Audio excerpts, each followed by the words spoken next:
When the authors of the New Testament were quoting from the Old Testament or the Hebrew Bible, they usually weren't quoting from the version of the Hebrew Bible that we use today. They were quoting from a different one, and it frequently diverges from the Hebrew Bible as we know it today. Hey everybody, I'm Dan McClellan. I'm a scholar of the Bible and religion, and most folks know the New Testament was entirely composed in Greek. But the Old Testament, or the Hebrew Bible, was not. It was originally composed overwhelmingly in Hebrew, but some parts were composed in Aramaic.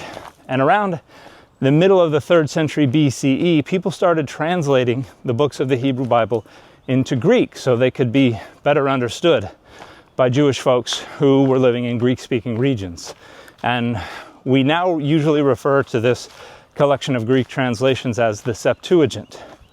And the Septuagint frequently differs from the Hebrew Bible that we know today based on the Masoretic text, the traditional manuscript of the Hebrew Bible. Some of those differences are a result of what we call translator exegesis, and that's where the translator has interpreted the text in an idiosyncratic way, or a way that differs from how we would interpret the Hebrew today. Some of those differences are a result of a variant source text.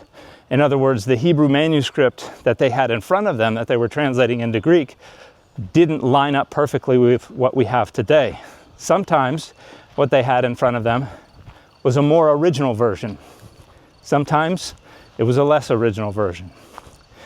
So there are places in the New Testament where the authors are quoting from the Hebrew Bible, but they're quoting mistranslations.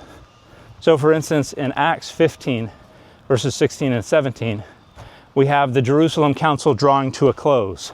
And James is ostensibly quoting from the prophets to seal the deal. And he's quoting from Amos 9, verses 11 through 12. Kinda. It's actually probably a mixture of a few different passages. However, he's definitely quoting from the Greek. And the Greek understood the Hebrew in a very different way, a way that doesn't result from going directly from the Hebrew, which means that the author of Acts 15 was not actually reporting what James actually would have said during the Jerusalem Council. The author is composing this story himself based on the Greek translation. Here's how we know this. In the quotation from Acts 15, 16 through 17, James has the prophets say, "In that day I will rebuild the tabernacle of David." Then he goes on to refer to the remnant of humanity that seeks the Lord.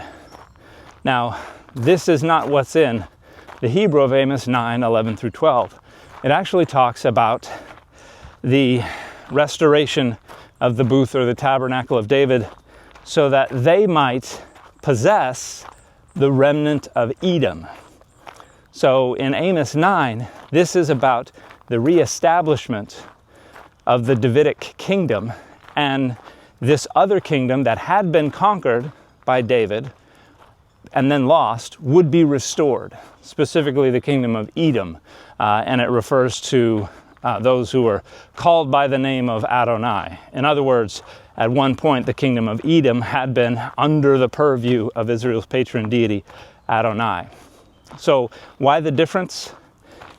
Well, the Greek translation, either intentionally or unintentionally, it's not clear, changes Edom to Adam, which changes the remnant of the nation of Edom to the remnant of humanity. And in the Hebrew, the characters are very, very similar. It also changes the verb, yirash, which means to possess, to darash, which means to seek, a difference of a single letter that could appear similarly in some scripts. And so instead of having the booth, the tabernacle of David, possessing the remnant of Edom, we have the remnant of Adam becoming the subject of the verb to seek. So the remnant of Adam will seek. And in the Greek, there's no object of that verb to seek. They're just going to seek. Seek what? Doesn't say. And so the author of the book of Acts seems to have added a direct object. the Lord, so that those who seek the Lord will be called after the name Adonai. And so the Hebrew of Amos 9, 11 through 12 has absolutely no relevance whatsoever to James's quotation, because James's quotation is all about extending the gospel to the Gentiles. But the Hebrew of Amos 9 isn't about that. The quotation of Amos 9, 11 through 12 only works in the context of Acts 15 in the mistranslated Greek. Now, there are a lot of scholars who have argued that James was intentionally doing this, that James had the authority to alter the translation, or that this was an inspired mistranslation. And if you want to go down that dogmatic road, you're welcome to, but the reality is that this was a mistranslation that the author of the book of Acts relied on and put that mistranslation into the mouth of the brother of Jesus, who would have spoken Aramaic and probably some Hebrew, but probably not enough Greek to be comparing the different translations and deciding which version he would prefer to quote at the Jerusalem Council.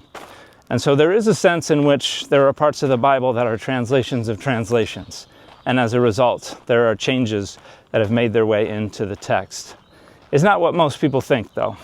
It's a result of the authors of the New Testament relying on the Septuagint, or the ancient Greek translation of the Hebrew Bible, even where it diverges from what we know the Hebrew said.